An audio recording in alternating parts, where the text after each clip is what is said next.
जय सच्चिदानंद मित्रों, हम भारतवासी कहते हैं कि भारत भूमि पे ही संत जन्म लेते हैं। ऐसा कुछ नहीं है। वो परमात्मा इतना निर्दयी नहीं है कि वो भेदभाव करेगा।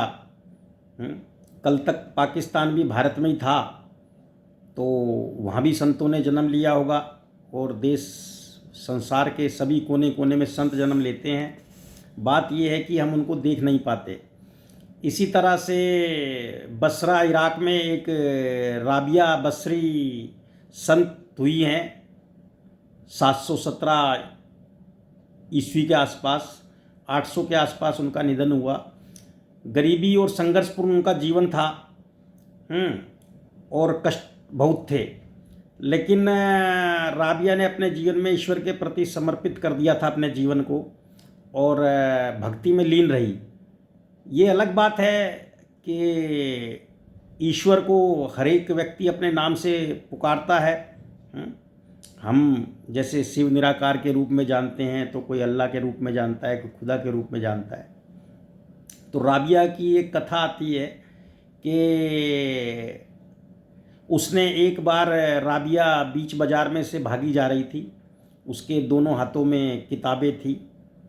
तो किसी ने पूछा, राबिया कहाँ भागी जा रही हो? तो उसने कहा, ये स्वर्ग और नरक की किताबों को जलाने जा रही हूँ, जिससे स्वर्ग के लोभ और नरक के भय से दूर लोग होकर सच्चे परमात्मा की भक्ति जान पाएँ और जीवन का आनंद ले पाएँ। राबिया जो हजरत हसन बसरी को अपना गुरु बनाया था उन्होंने, और उनसे सूफीवाद की उन्होंने शिक्षाएं प्राप्त की थी। तो आप भी थोड़ा जानिए, क्योंकि ज्ञान तो असीमित है और हर कोने में उस परमात्मा का ज्ञान भरा पड़ा है। लेकिन हम जब एक किसी वस्तु से बंध जाते हैं तो हमारा ज्ञान बहुत सीमित रह जाता है और हम उसको ही सत्य मान लेते हैं, और इसीलिए ये जाति धर्म विरोध पैदा होते हैं।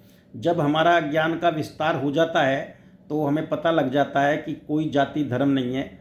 पहले ही धर्म की शुरुआत ही जाति और धर्म से, लिंग भेद से, छोटे बड़े से, अनपढ़ पढ़े लिखे से, इन सब से ऊपर उठ के होती है।